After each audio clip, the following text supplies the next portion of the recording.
Today we've got a couple points of view to help you navigate through what can be a sometimes confusing and certainly still emerging space in order to better grow and build your brand. So I'm going to welcome our panelists up and then I'll introduce them. So first up, we have Denise Lambertson, the CEO of influencer marketing firm LMS Marketing. And then we have two influencers who have each worked with numerous food brands themselves, Sara Haley and Katie Lee. So let's start off with a few questions to get to know from you guys. Denise, I'd love to hear what LMS does for those who haven't worked with you in this room. Has anyone worked with LMS before in here?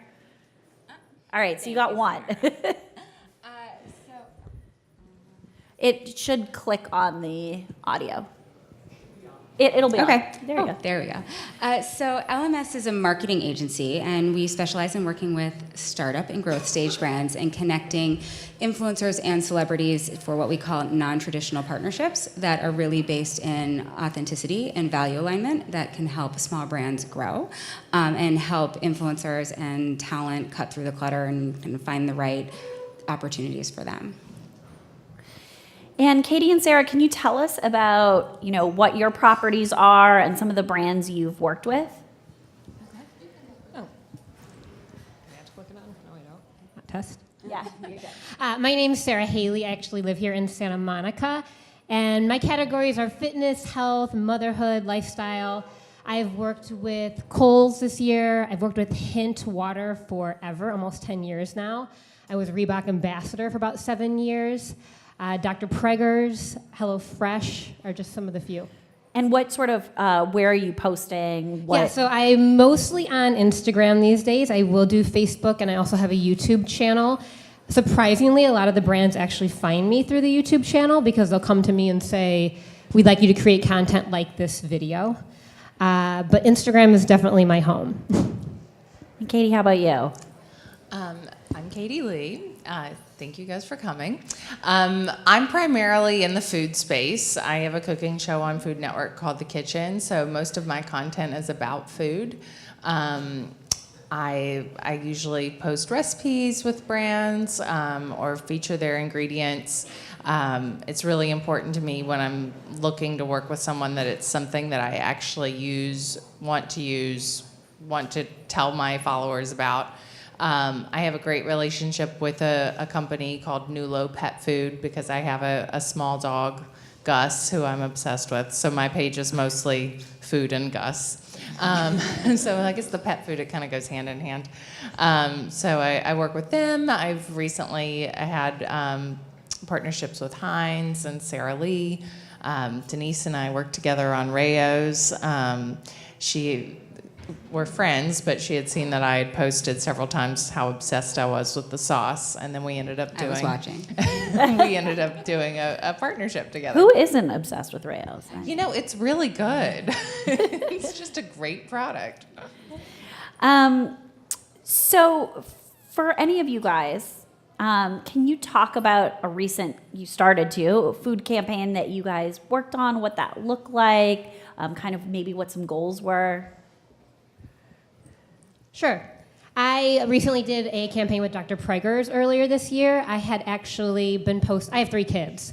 So I had been posting about using it just authentically. I didn't have a relationship with them yet. They reached out to me, and it just started off, they sent me free product. They said, oh, we love that you love our product. Let us send you more. And so obviously when they sent me more, I posted more. And then when they had a campaign come up, they approached me, and that was when I made some money. And it just kind of authentically grew that way. And I still, even when I'm not making money from them, I still love their product. But it actually came from kind of similar to what Katie was just talking about. It came from me posting about them. So I've had it work both ways, where I've approached a product that I use all the time and say, how can we work together more? I love you guys. And then I've had the other way happen too. Like Kohl's found me this year and said, we love your stuff. Can you create some content for us? And I think that that's the way things happen the best, is when they're authentic like that, because people, they're smart. They know when they're looking at something and if it doesn't go with your brand and your message. So typically, if you are posting about something that you really like and then a brand sees it, sends you product, you post more of it because you like it. And then that's how Denise and I connected on Rayo's, because I was using the product in my real life recipes. And we went from there. Yeah, and as an agency that represents the brands, I try to wag the dog on these situations. So if I am working with a company that's I think has a target of the millennial mom, and I'll reach out to the millennial mom influencers in our network, and I'll say, I'm so excited to approach you with this product. I really want to send it to you first because I think you're going to love it. And if you love it as much as we hope that you do, we would like to see some organic content. And then over time, as this small company grows and you grow, we're hoping that we can do some more significant partnerships together. And we've become, as an agency, pretty astute at knowing if we don't approach vegan influencers with jerky brands, etc. We try to be really respectful and always really personalized. And the influencer community that we work with really appreciates that, and they're excited to learn about the new products from us, and then they are excited to share them, these kind of what we call discovery products, new brands, with their audience and grow a deeper relationship from there. Yeah, I think it's so important to find somebody who's making content that goes with your brand. My primary business is not being an influencer, it's being a cook. So it's finding those every once in a while things that fit with what I'm doing.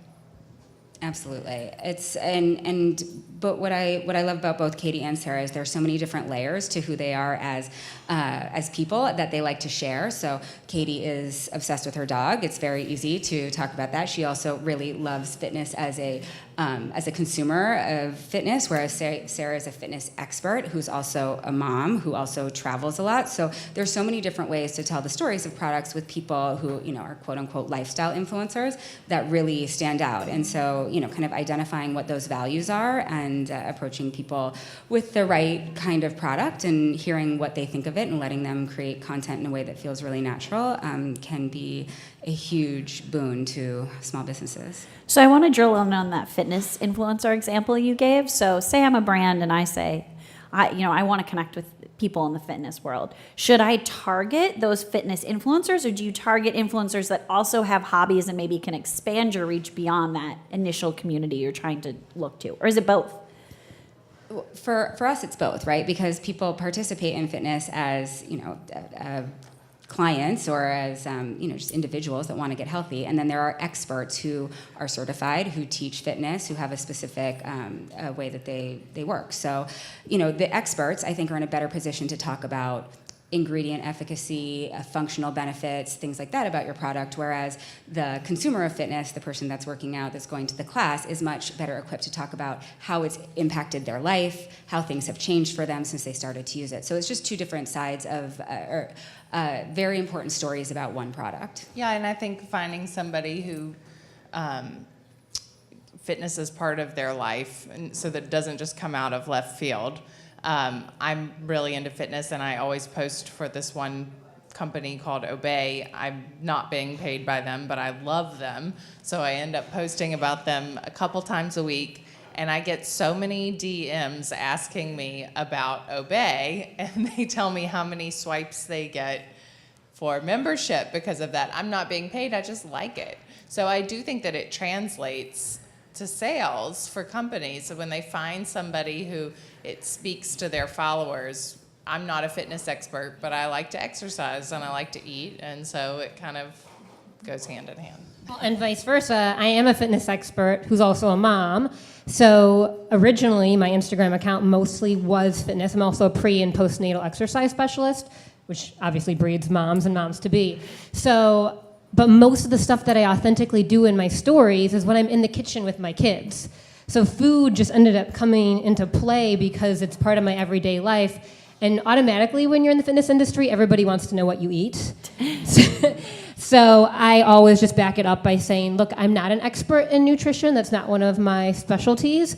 But I live a healthy lifestyle, and this is what my kids and I eat. I think that's so interesting, all the different layers that people can have as a personality on these mediums.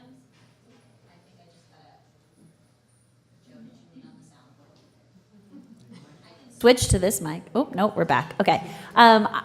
Because sometimes it is easy to pigeonhole people into one box and to say, oh, this person checks this box, but we're all multidimensional people and we all have different aspects of our lives that we can speak to or talk to in different ways.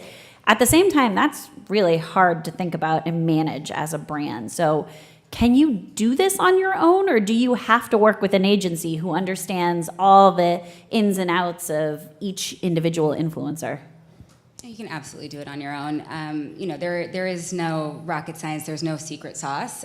What we provide as an agency is experience over a really broad portfolio of clients that we can bring to a company. But there, especially in the last year and a half, 2 years, the amount of brands that are starting off that are getting proof of concept with influencers themselves first, and as they grow, realize that it's working for them, but maybe it's just too much of a resource suck to do it all themselves, and then they come to us, or they go to another agency. Is it's starting to increase more and more. So it's to your point, very tedious work, but it's not something that requires any sort of special.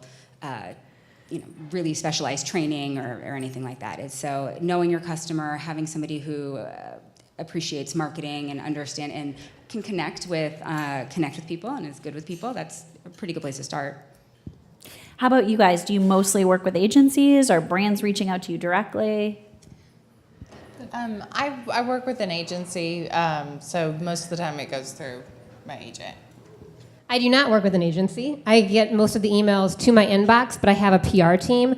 If it's something where a company maybe just wants to send me product, then I usually deal with that on my own, and I say, yes, I'm welcome. I am happy to try it, and I'll give you feedback, and if I love it, then maybe we go from there. If it's something that involves a contract, that's when I pass it to PR so that I don't have to deal with the negotiations at all. So there's both ways, agency, no agency. Sorry. Unless she's come to me. but Denise and I go way back. True.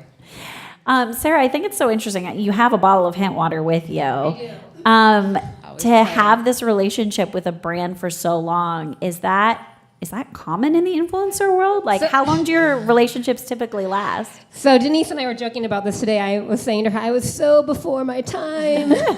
I used to live in New York City, and I worked for Reebok for almost 7 years. And so I was a fitness influencer before there was a fitness influencer. All I did was literally teach and train in their clothing, and that was, I had a bigger contract than that with them, but the manager I had at the time said, oh my gosh, there's this hint water, you have to try it. Tried it, loved it, and to this day, I just want you guys to know this, they do not pay me. They send water to my house for me and my family of 5 every single month, and I reach out to them whenever I have like a preschool party, and I know there's gonna be tons of parents there. It's probably in my stories on Instagram every single day. I really don't even do posts about it. It's just, people know that it's me and Hint. People at the gym know that I drink Hint. Everybody knows I drink Hint. And to this day, that's all the relationship is. There's no contract. I've done a few things for them. When I go to San Francisco, I meet with their CEO because we're friendly now. But it really is a friendship-based contract. So it's just that. How about the other two of you? Do you see influencers, or do you have brands that you've worked with over these long period of time, or is it generally, kind of more project discrete? I think it's always different, and I think that when you find a product that you really believe in, you do build a relationship, and you're posting about it because you believe in it, and so you start to build this thing that just keeps going. It's certainly like that for me with Nulo, with pet food, because my dog loves it, and I believe it's a really good product. So we just keep at it. I would have to say, I think it's a little bit product dependent. So Nulo is a great example for Katie, right? It's not great to change your dog's food that often. Their stomachs get upset, etc. This is something that you want to find, you love, and you're consistent with. Whereas there are other products that we all use that are within this standard category, but we're going to have multiple different snacks in our lives. We're going to try different drinks, try different juices. So and new obsessions. Exactly. Yeah. And we're excited to share them when we have them, and we share them one-on-one as friends. And if you have a social following, then you can amplify that way. So I have found more recently that there is such a frenzy around this concept of influencer marketing that the brands that we work with are just like one off. Let's move to this person, and we really try to educate that we like to start with a really broad group because we want to try to identify the true evangelist, the true, Sara plus Hint and Katie plus Nuolo, and then build a deeper relationship from there. And that relationship, we hope, will be beneficial to both for a very long time. But we're not trying to, kind of like be constantly looking for the next best, next better, because it's not good business. And I think consumers can see that, and they get frustrated when they see it from influencers doing it too much, and they get frustrated when they see it from brands doing it too much. Yeah, if you look at somebody's Instagram page and it's just constantly paid partnership, ads, sponsored, I don't want to follow them because I think that they're just posting things to get paid. I want to follow somebody who's making real content. And I find myself being influenced by influencers all the time. There's products that I buy that I see on Instagram, people that I'll follow, and they've got a product that they're posting about, and finally I go, yeah, I think maybe I should buy that too, and I do it. And sometimes I love it, and sometimes I think that it's crap. But I've had some products that I've just fallen in love with. I don't know, have you guys tried that Summer Fridays? That skincare mask, I yeah. followed their founder and I saw her post about it so many times that finally I bought it and now I love it. And then I'm posting about it. So I do think that it works. I think that influencer marketing really does work. I think that's a great point about, sponsored posts. How do you guys convey to your followers, or Denise, how do you recommend influencers convey to their followers when something is a sponsored post versus not? When do they have to label it? Things like that. Either what you recommend or what you guys do in practice. I mean, FTC guidelines are a legal issue that people need to stick to, and that's just becoming more and more serious. We're seeing more and more lawsuits. So if there is a transaction, influencers need to disclose, as do brands. However, we really recommend that if the partnership is rooted in true value alignment and true authenticity, that it's okay to disclose. To Sarah's point, I've been loving Dr. Prager's for so long. I've been feeding it to my kids, and I'm so excited that we now have the opportunity to partner together. #sponsored. It's still an honest story, and I think that people that are following her are still very convinced that she loves it, and she started it to try it first before she did a partnership. And I think as long as you're honest and not ashamed, but then you abide by the laws of the land, it's the only real way to go about it. I just did it with some Cyber Monday sales. I was sharing different Cyber Monday sales, and some of them, actually most of them, were just things that I was doing or finding. But then a couple of them were things that I was going to make money off of, and I just said, hey, look, I'm going to make a little bit, but it's no cost to you. I always try to be authentic and tell you guys when I'm going to make some money off this. And I think just adding that in the realm of everything that I was posting probably, convinced everybody that it was. Yeah, I think that, as with anything, it's always best to be honest and be really transparent. I think it's just scary sometimes. Brands worry, like, how do I strike that balance between transparency while still admitting that I paid someone to do this, or authenticity, I should say. I think when you have a really authentic partnership, that it doesn't matter. Like Sara with Dr. Prager's, it's obvious that this person likes it. I'm not gonna all of a sudden start posting about, I don't know, what would something out of left field be for me? A football game app or something. That would be really weird. So then it looks like something you're just being paid for. I also think the word partner is really smart. Mm-hmm. Like, I work with HelloFresh, and it's always #HelloFresh partner is what they require, opposed to sponsored. I feel like it's a really nice way of saying, I have a relationship with this brand, and I'm probably getting paid without having it #ad or #sponsored. I don't know what the rules are, but I always, at the top, what is that called? That little section where you can add them, I always try to do that as well. It's about picking the right influencer. So, I mean, and if this is something you guys are doing in-house yourself, you can really spot it. If you go down someone's feed and do a significant amount of research, if everything is about a product, then I would say you'd probably want to pick someone else. If not, if you see a lot of great content about somebody's life and telling stories that are meaningful, and content and product is, what we call a B story in that, then I think it's a better partnership. And we as an agency really encourage the influencers that we work with to post about the things that they really like without getting paid too. Like when they go to the grocery store, when they, are around their kids, when they're just doing them in their life, post about that stuff. Because then when you do post about the stuff that you're getting paid for, you've already created trust that you're not just here to push product, that you just are really talking about your life. I think that's such an important thing to note, but does that mean that there are, I mean, I assume I know the answer, but are there products you guys just would never agree to work with? I just think that's really important to make clear. Yeah. I say no a lot. More often than not, I say no. So, Denise, when you and I were talking before this, we kind of talked about the idea of setting expectations and understanding what you're going to get out of this partnership, both ways. And I think we've talked a lot about, the influencer side of things, but on the brand side, sometimes I hear brands say, oh, I partnered with an influencer and I didn't see any sales traction. Well, maybe you guys weren't aligned on what you were trying to achieve, or you didn't pick the right influencer to see those goals. How do you make sure that happens? And should people expect sales to spike every time an influencer posts about it? So let me start with the latter and go to the former. Should you expect sales to spike every time? Well, that's so product dependent because you have to be able to track it. And the majority, I'm guessing, of the brands in this room are being sold through traditional retail channels, probably as well as e-commerce and direct to consumer. Well, I'll never be able to tell you which influencer's post made somebody walk into Whole Foods and buy your product. That just doesn't exist, thank goodness.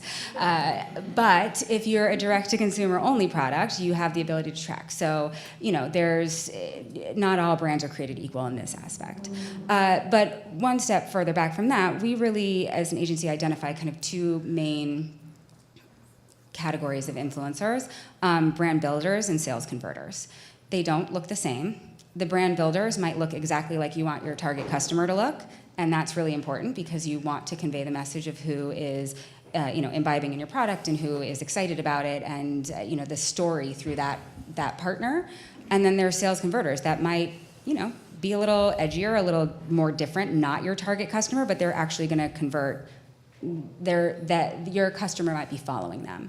And it's very important to know that there's, to look at the program as more of an aggregate as opposed to a one-off. Like this person did this for me, this person did that. No, it's really, you want to have a little bit of both, in my opinion, and look at the program as a whole and what it's doing for the business. And us as an agency, if somebody comes to us and is like, we want to see sales results within, 2 months, it doesn't work that way. We like to get a lot of data out of the first 3 months because every brand is different and the way every influencer interacts with that brand is different and how their customers react to it is different based on all the normal things, pricing, time of year, channel, all of that. So we learn from the first set, and then we take those learnings and we become smarter, and we pick, iterate the program, different kinds of content, different kinds of influencers, different kinds of activations, and continue to evolve until we've got a really good balance of both brand builders and sales converters. But it's a long game. It doesn't, this idea of instant gratification, instant sales spikes, it happens, but it's unicorn. It's not something that you should bet on, and we certainly would never promise that. It sounds like those are some tough conversations with brands when they come in sometimes. And how do you go about having those conversations to make sure you're both on the same page, you're aligned, and they have realistic expectations? We put a lot of things in writing. We try to listen. I'm honest to a fault, and I don't like to paint a dark picture, but I tell the stories that nobody wants to hear, as well as this is what it can be. We ask to be, trusted as experts in what we do, and to be extended trust and time. We show the amazing case studies of when we've worked with brands that have allowed us to do what we know how to do, and but we also share the cautionary tales. We explain the expenses to expect, and then we ask people to be patient and let it play out the way that it needs to. And if I get a sense that it's an instinct, I think, if I get a sense that somebody is saying they're on board but they're really not, I won't work with them, because I think at the stage that all of your brands are at right now, every penny is so important and how you are using and investing in your own company is so important. So if I don't think that we're aligned on how I can help you bring your business to the next level, I won't take you as a client, because I won't do that to you. I won't do it to your investors. I won't do it to us and our reputation, frankly. I just think it's too important. Well, we have about 10 minutes left. So I want to see, are there any questions from the audience? I can keep going, but if you guys have any burning questions, love to open up the floor. Okay. We're going to switch over, and Donahue style it is what Jeff calls it. Probably the younger members of the audience don't know who Donahue is. Do you have any general recommendations for strategy for a new brand that wants to begin to tease their existing audience but not grow so big past where they can accommodate product where they are at right now? So I want to make sure I understand the question. Making sure that you don't work with an influencer that's so big that's going to crash your site or drive too many sales that you can't fulfill, and make sure you're laddering like in tandem with the size of your own business. Is that the question? Yes. Just how would you approach being in a beginning phase, but knowing that you're going to ramp up soon and wanting to begin to build engagement so that when you are ready to launch in a large capacity, you can then sort of hit go? I would encourage a micro-influencer program, or what's now being called a nano-influencer program, which is pushing down even farther on followers. If you haven't heard that term yet, there's an excellent New York Times article about that about 2 weeks ago, so you can go ahead and Google that. But really, that's a earned program where you're sending product, and you're sending a product to influencers that have a follower count that's relatively low. I would suggest somewhere from 10,000 to 50,000 would be a good place to start. And asking if we like to be very you can't force somebody to post if you're just sending product. There's no requirement unless there's a financial transaction. So being kind and polite and saying, we hope you like this, and if you do, we hope you post. Don't overextend. See what that first group of 10 will do for you, and then you can kind of set benchmarks from there so that you don't. I think a lot of people in the room say it's a good problem to have if an influencer sells out all your product. But I would just go at it slow with micro-influencers. And then when you do have inventory, you have all this amazing information about the criteria and archetype of influencer that can inform a bigger program, a paid program, et cetera. Do we have another question? I know I saw some more hands. Here we go. So today you're talking a lot about B2C, direct to consumer. Does this work in a B2B environment too? And do any of you have any experience B2B? I have not. At our agency, we have never worked B2B, and I have not found a way to make this this kind of marketing work B2B. I have a loosely formed hypothesis that it might work with a company that's got a real valuable social give back component, if that was the message. But I haven't tested that, and I'm really unsure. Have you guys worked with any B2B? What's B2B? The answer is no. Business to business, not to consumers. So not consumer products. No. Yeah. I don't have any experience with that. No. Okay. I think we've got one all the way on the other side. Sorry. Bear with me while I trek over. What is the easiest way to cut through? Okay, I'm going through here. All right. Hi, I'm just curious, when you said that they're the two main categories, you mentioned brand builders. What kind of metrics do you look for in seeing the success of that if you're not looking at a conversion? It's a very timely question. We get asked about metrics a lot, and I would love to hear how brands ask you guys about metrics. But it's, for us, we look at impressions, which I understand is a slightly nebulous term and fairly vague. We look at engagement percentage. We look at more qualitative factors that wouldn't necessarily be called metrics, but the quality of the content, the quality of the caption, whether or not the influencer is responding in their comments, and if they are, if they're talking about the brand and the product in a way that is thoughtful and informed. And we have, at our agency, have a little bit of like a code that we've put together to assign some metric value to that. But really, it's fairly subjective on the brand builder side. I think with that brand building too, it's important to listen to your influencer that you're partnering with about what kind of content works for their followers, because we know what our followers like, we know what they're going to respond to. So sometimes a brand might have an idea of what they would like to see posted, and I know that that won't work for my audience, but if I tweak it and do something a little different, I know my audience would be really into it. So I would be willing to work with that influencer, as a brand, listen to them, think about what their input is to make it work and make it valuable. And as far as metrics go, I love now that on Instagram I can go in and look at my metrics and see who my followers are so that I can tailor my content for them. I want people to enjoy what I'm posting. And I think that is helpful as well when you go to partner with a brand. Do brands ask you? They do. Brands typically ask for after it's been posted. I mean, anybody can see how many likes it gets and how many comments, but then to go into the metrics and see how many impressions it garnered and how many people looked at the story. And I'm really interested in that for my own content, to know, hey, you know what, this didn't work, my followers didn't respond to it, I don't want to do it again then in that case. Or if they did really like it, then I'm on board. What happens if a story doesn't resonate? Like, will you try to work with a brand to post something else to make it resonate, or is it kind of like? I haven't had any flops with it. It's just one maybe does better than another. Gotcha. I have. I was just telling Denise, I just posted last week, 2 days before Thanksgiving, and I actually just contacted the brand. I said, you know what? They were done paying me. I said, I would love to just post again next week. I know that last week was Thanksgiving. It probably just kind of got lost in the mess of the holiday.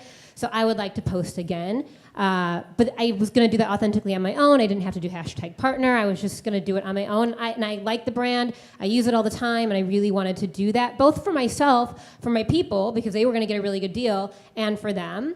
And the other thing I was going to mention, too, is almost all the campaigns that I've done this year, they've asked to see the post and the caption in advance. So don't be afraid to ask the influencers to see all of that beforehand. I rarely have it where they just say, go for it. Maybe in the stories so much, but I even had a brand recently, they wanted to even see what I was going to share in the stories, which felt a little weird to me just because to plan a story is not really my style.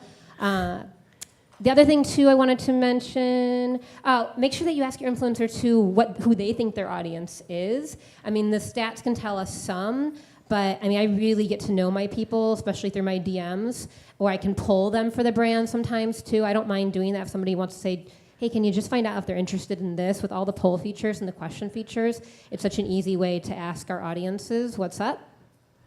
And then I had one other thought on the B2B question. I don't know, excuse my ignorance if this isn't what you're asking, but so I'm a pre and postnatal exercise specialist. It's a niche market, but there are a lot of us. One way I've partnered with people in my industry is on giveaways. So that's the way I've partnered with them, is that a group of us will come together and then we'll do a big giveaway and share our audiences. I don't know if that's in terms of what you were asking specifically, but that's been my experience in working with people in my direct industry who I actually view as my competitors. I've seen some B2B groups, I think, partner on giveaways where they're not necessarily giving away their own services. They're giving away other products that connect back to, what they offer. So maybe they're a shipping company and they partner with 3 great e-commerce sites to give away gift certificates for shopping on them. So I do think that's a great idea and concept that could be explored. Yeah, and then we share our audiences. Everybody likes somebody. We do have to wrap this up, but one last question because it keeps coming up. So stories versus posts, are those very different things for influencers? Like, do you approach them differently? Do they have different costs associated with them? Different ways you handle them? Stories are so easy. I can story all day. I rarely have hair and makeup done, so they're super authentic for me. I'm just with my kids. I get way more views on my stories than I do on my likes, but that might just be my account. I just find that's where my people, moms, are hanging out. So that's been my experience. I think that stories are becoming much more effective because they feel so real. You know, it's not a staged photo. It's something where you just pick up your phone and you're talking to someone directly. So I find that I tend to, when I'm looking on Instagram and being influenced, I'm influenced usually more by watching people's stories because I feel like they're just talking to me. And I think that you do see a lot of conversion with that. And also, a post gets lost in people's feeds a lot of times now with the way that Instagram doesn't post in real time. Everything kind of gets mixed up. So if you follow a lot of people, you might not see the post. But if you're really into somebody's story, that always comes up at the beginning. And I think so many people are watching their stories while they're sitting at a doctor's office waiting to go in. And the majority of people watch their stories without the sound on. So it's important that there is some sort of writing on it to highlight your brand. But I think that they really work. You might not see as many likes or as many impressions as you would on a feed, but I think people pay more attention to them. Instagram as a platform is prioritizing stories over permanent posts, so they are actually making it easier to consume stories more. And really, while we talk about permanent posts being permanent and stories being ephemeral, it's actually not true. If you think about your own user behavior on Instagram, once you scroll down, you don't generally go back. You only see it once anyways. So if Instagram is pushing people to stories and influencers feel more comfortable talking about their authentic lives on stories, then, I feel we encourage the brands that we work with to embrace those stories because you're going to see them probably more, but at the very least just as much. Up. And you can swipe up. Yeah, there's no swipe up on a post, on a regular post. Yeah, and I mean, you can get specific in a contract. A deal I just did recently, it was one post to the feed, 4 or 5 slides in the story. One story had to have a swipe up. So, I mean, that's how nitty-gritty they're getting with what they're requesting of me. Well, thank you for sharing your stories with us. We have to wrap up.